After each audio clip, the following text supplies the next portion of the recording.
Welcome everyone to day 8 of the Democrat shutdown. As is our custom now, we'll come out every morning and give you an update on where things stand.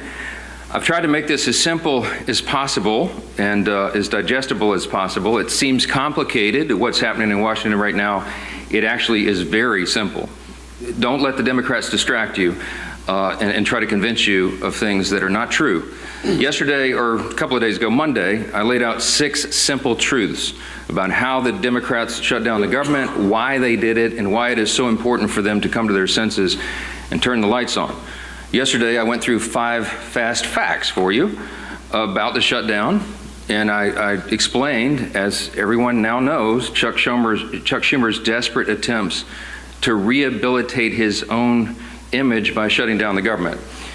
Today, we're going to talk about some of the consequences of that shutdown and what it means to real people around this country, real Americans experiencing the devastating cost of their political antics here. And I'm going to read you some sample quotes and headlines that we just collected yesterday from around the country. Here's a headline from The Hill. GOP leaders point to Capitol Police missed paychecks as shutdown drags on. So today, the U.S. Capitol Police officers are going to come to work to bravely protect U.S. government officials and staff in these dangerous times. They're going to do that without pay.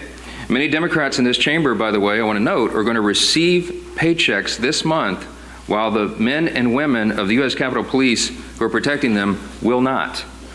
Here's another headline from the New York Post. Aviation groups warn a government shutdown will delay aircraft safety inspections, maintenance work on critical equipment. While air traffic controllers are going to continue to serve in their posts, thankfully, critical safety inspections are going to stop, increasing risk for air travelers. That affects everybody. Here's another headline from Georgia, local media in Georgia. Central Georgia food banks prepare for surge of new clients during the government shutdown. It's a sad headline. Remember, Georgia's 2 Democrat senators, Warnock and Ossoff, have now voted 5 times to keep the government closed down. 5 times so far. I suspect they may continue, and they're hurting real people in the state of Georgia. Here's one from New Hampshire local media. National parks caught in the crosshairs of government shutdown. Let me point out that both senators from New Hampshire, Senators Shaheen and Hassan, have repeatedly voted to keep the government closed, and New Hampshire's national park sites closed by extension. How about New Jersey? Here's a headline yesterday. Hospital at-home telehealth programs on hold amid government shutdown.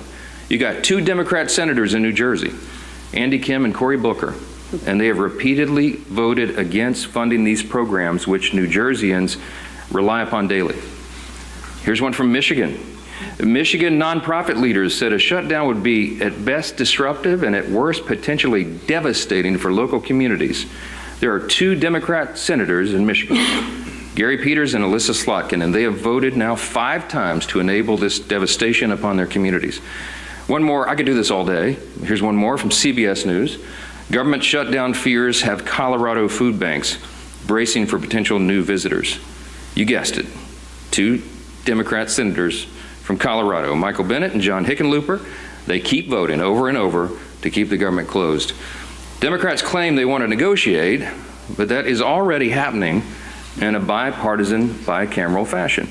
And we brought in the chairman of the House Appropriations Committee this morning, Tom Cole, who can talk more about that. But I just want to say this as I yield to Mr. Cole, and then you'll hear from the rest of the leaders, and I'll take some questions. There is one sad and inescapable fact that no one can forget here. This shutdown is nothing more than political cover for Chuck Schumer and the Democrats.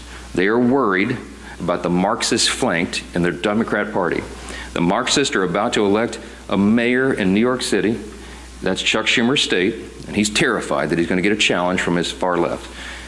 I've noted that Chuck Schumer is a very far left politician, but he's not far enough left for the communists, and they're coming for him. And so he has to put up his dukes and show a fight. So they picked a fight on something that's not even related at all to the shutdown and the funding that we should have gotten done by the end of September. We just need a stopgap measure to give us a little more time to get the job of Congress done. They refuse to do it because they're playing politics, and real Americans are paying the price for it. But let me introduce Chairman Cole, and he can tell you about some of these discussions that have been going on. Mr. Cole. Thank you very much, Mr. Speaker. Usually when I follow the Speaker, I usually think I should just say what he said and excuse myself right away. But in this case, it is pretty easy. I mean, we've had a pretty decent year in the House Appropriations Committee. All 12 bills out of committee before September 30th. 3 that we are in negotiations on with the Democrats. Those negotiations have gone very well. We're prepared pretty quickly to close once the government's reopened. We could get at least 3 bills done. The president could sign them in. Those things would be immune from a shutdown until the following September 30th. Then we'd pick another group of 3 or 4 bills, and then we would do in cooperation with our Democratic colleagues and start working on that. So the process, honestly, was moving along pretty well, and then we had unrelated demands, obviously related to repealing work the Congress had already done on Medicaid, and then these new discussions on subsidies. And I do want to point out, at least the bill we have right now in front of us doesn't even go till December 31st. I mean, these actions would still, we could do this work and still have time to turn around, as the president and our leadership has pointed out in both chambers, and sit down and talk about these other issues. But it's hard to do much when the negotiations aren't happening simply because the government is shut down. So again, we're prepared to work. I've got very talented counterparts on the Democratic side. They're good negotiators. We've negotiated a lot of labor issue bills together between Patty Murray, Rosa DeLauro, and myself. And obviously, Susan Collins is one of the best legislators in the building. So it's not like we were going to have a hard time, I think, finding common ground. But you do have to restore the government for that to happen. Democrats are not likely to move bills while they've got the government shut down, because it suggests that absent that, we would be moving through the process as normal, and frankly, in a much better shape than we've been in recent years. So again, I'm just hopeful that my colleagues in the Senate, and it's worth pointing out, a majority of the Senate's already on our side, a bipartisan majority of 55. So this really does get down to Leader Schumer and the bulk of his caucus to simply shutting down the government over items unrelated to what we normally do in appropriation. I've mentioned this to both the Speaker and the Leader because they make these decisions, but you know, we should not be handling Medicaid on my committee. We should not be handling the Obamacare subsidies simply because we don't have the expertise or the jurisdiction to do either one of those things. What we can do is move the bills through the process and make sure that every soldier is paid, make sure that every air traffic controller is paid, make sure that the American people don't lose any services. So we're prepared to do that. Frankly, I think my Democratic colleagues are prepared to do that once we resolve this shutdown, and that's quite simply in the hands of Leader Schumer and the bulk of his caucus. When they make the mind that they want the government up and running, believe me, we'll move very quickly, and we'll try to move away quickly from a CR status to passing bills individually or in small groups, and get folks up and working again, and get the government restored and continue that process as we're supposed to do. So with that, Mr. Speaker, I just yield back. Welcome to the channel. Here's the latest on the ongoing government shutdown. We are now on day 7, and both Republicans and Democrats continue to point fingers. Each side says the other is to blame, but so far, there are no signs of real negotiations.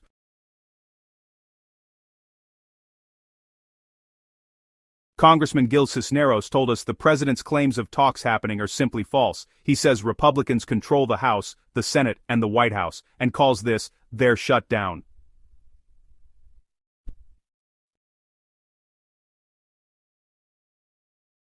Republicans, however, accuse Democrats of holding the government hostage over health care. They argue they've passed a clean funding bill, while Democrats refuse to compromise. But Cisneros says health care must be part of the discussion. With subsidies cut from the Affordable Care Act, families face skyrocketing costs.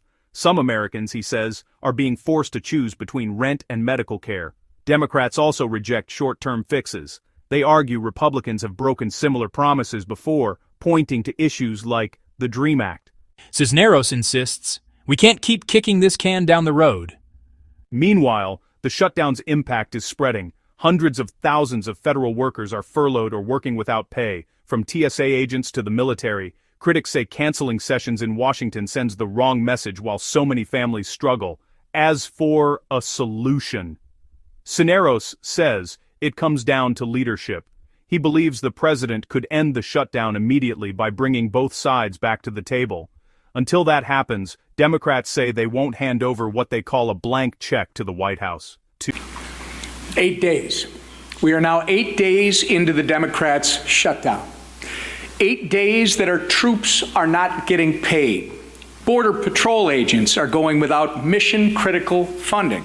Federal workers are being forced to figure out how they're going to put food on the table for their families. All because Democrats would rather hold the American people hostage to appease their radical base than to pass our clean, nonpartisan government funding bill. As of this morning, Senate Democrats have had 5 opportunities to get the government up and running again for the people they were elected to serve. And the vast majority of them have voted no every single time.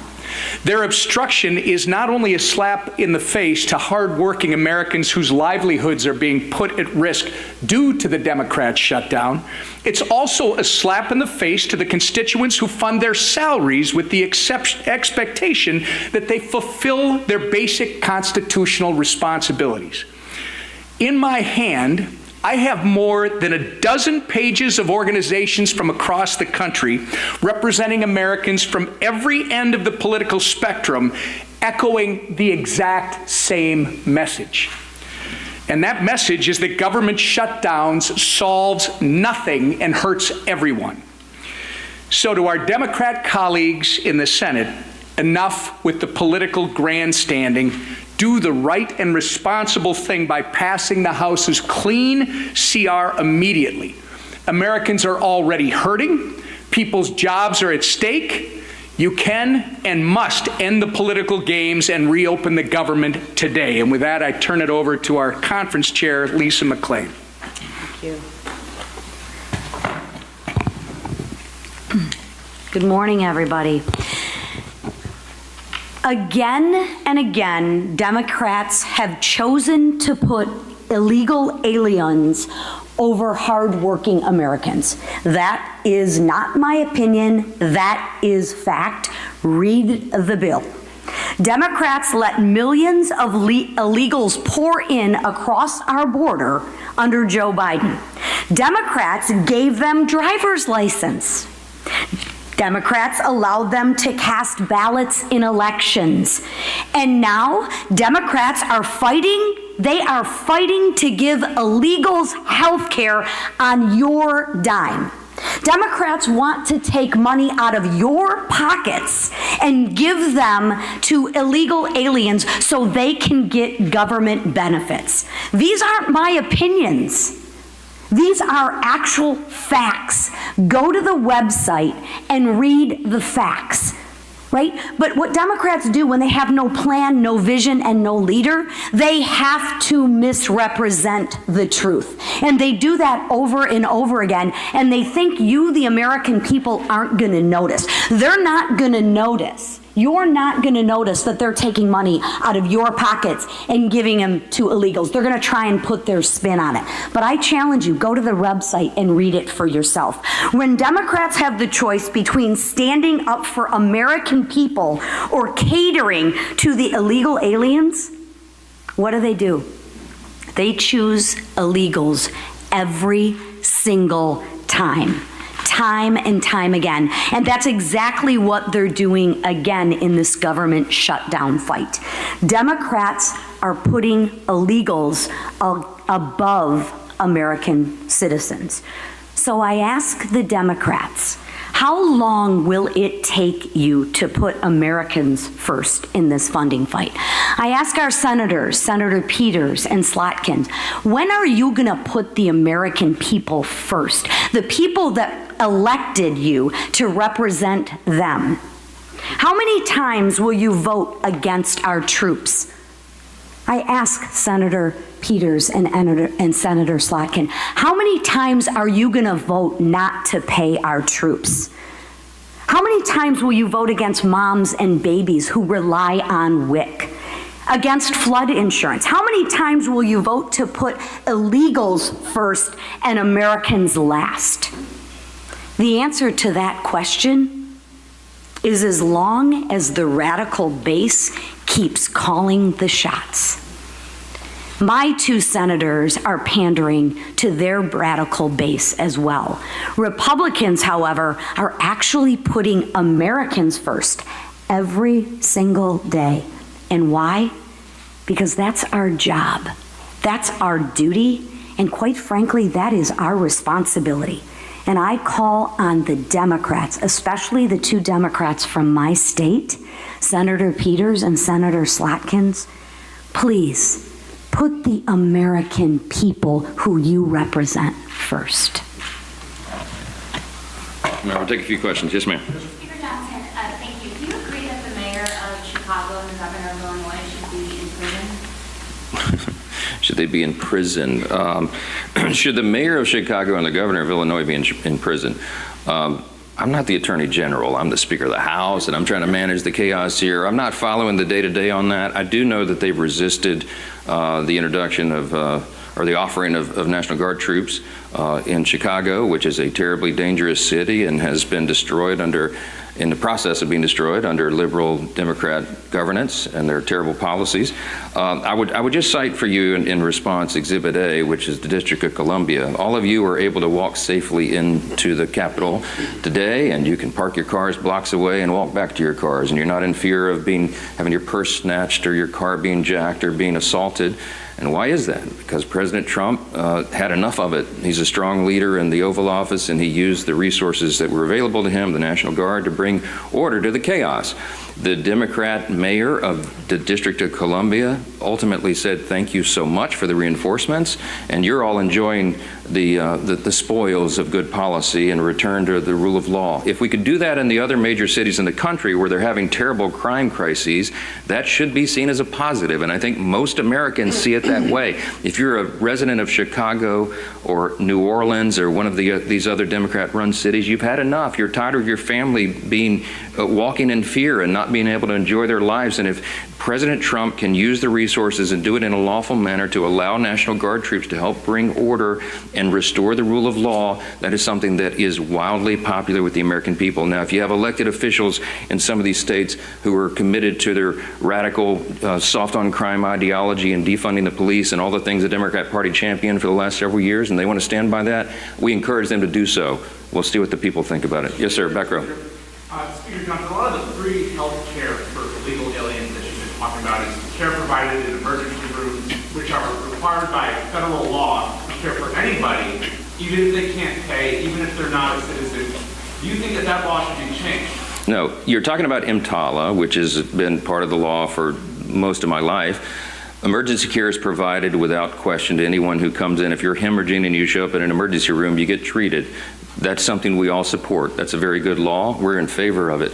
You're cherry picking a tiny subset of the issues. We put, and go to it's still on the website, speaker.gov, look at page 57, section 2141 of Chuck Schumer's counter-proposal CR that he filed. There's 6 categories of things that they would like to restore funding to, and it adds up to $192.8 billion, almost $200 billion of hardworking taxpayer funds that would go to support illegal aliens and other non-citizens. Now, with regard to EMTALA, are we saying change the law? No. But one of the things they're doing, and one of the things that Chuck Schumer is advocating for and has filed in the law and is using as a leverage point to keep the government shut down, is he literally wants to reimburse hospitals more money for treating illegal aliens than American citizens. Fact. Go look it up. Go look on the website. Don't take my word for it. We're not doing that. If you're a young, pregnant American citizen woman who shows up in an ER and you get treated and they pay the hospital less for treating you than some illegal rabble-rouser who came in from some, South American country to do us harm, that is wrong. The Republican Party stands for common sense. In the big, beautiful bill, we fix that. And Chuck Schumer wants to unwind it, and it is unconscionable to me that he's inflicting all this pain on American citizens so they can play games and try to appease the radical left base. That's what this is. Back, yes. Thank you, Mr. Speaker. 2 questions about federal worker pay. One, is it your understanding that federal workers will be repaid after the shutdown as part of current law? And 2, would you allow a UC, for example, for the military to ensure that they would be paid in shutdown? Those are two questions. Federal workers, it's my understanding that the law is that they would be paid. There is some other legal analysis that's floating around. I have yet had time to dig into and read that. But it has always been the case, that is tradition, and I think it is statutory law that federal employees be paid, and that's my position. I think they should be. They should not be subjected to harm and financial dire straits because Chuck Schumer wants to play political games. With regard to paying the troops, I want everybody to listen to me very carefully. Hakeem Jeffries and the House Democrats, as Leader Scalise said so well, are clamoring to get back here and have another vote because some of them want to get on record and say they're for paying the troops. We already had that vote. It's called the CR. Every Republican and at least one Democrat had the common sense to say, of course we want the government to stay in operation. Of course we want to pay our troops and our air traffic controllers and our Border Patrol agents, TSA, and everybody else. We did have that vote. The House, I keep saying the House did its job. We did that almost 3 weeks ago.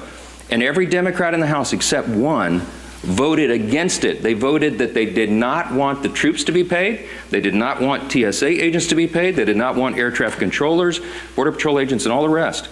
They live with that vote. They made that decision. The House is done. The ball is now in the Senate's court. It does us no good to be here dithering on show votes. We did it. We sent the product over. It is clean. It is 24 pages in length. It's the most bare minimum that's necessary to keep the lights on for the people. And Chuck Schumer and 43 of his colleagues, Democrats, continue to do the wrong thing. We're not having it. Yes, ma'am. Thank you so much. Democrats continue to allege that the Republican-controlled Senate can change the rules to push through the shutdown impasse. Congresswoman Marjorie Taylor Greene is also now saying the same. Is there any validity to this, and what sort of precedent would that set for a future Democrat president? Well, I'd lead the House, but the Senate has its own rules. Some of them are arcane, and when you're in the minority, you don't like it a lot. The filibuster is a tradition over there that's been maintained by both parties whenever they've been in the majority for a long, long time, and they can make a very compelling case as to why that's true. Now, could you go nuclear and blow that all up and end the filibuster once and for all and allow everything for only majority party vote, 51 votes in the Senate? I mean, is it possible? Yes. Is it wise? You can have a lot of people who would tell you it's not. I mean, on the Republican side, I would be deeply concerned if the Democrats had a bare majority in the Senate right now. A Marxist ideology taking over the Democrat Party, do I want them to have no safeguards and no stumbling blocks or hurdles at all in the way of turning us into a communist country? I don't think that's a great idea. That's me. So what's good for the goose is good for the gander, as they always say. And there are some safeguards in the process that were built in a long, long time ago to prevent one party just running roughshod. Now, there's a big contrast between what I just said and the issue that is before us today. We're not asking Chuck Schumer and the Democrats to do anything different than what they've always done. We've shown you the highlight reel. Chuck Schumer gave impassioned speeches as recently as 7 months ago in March of this year.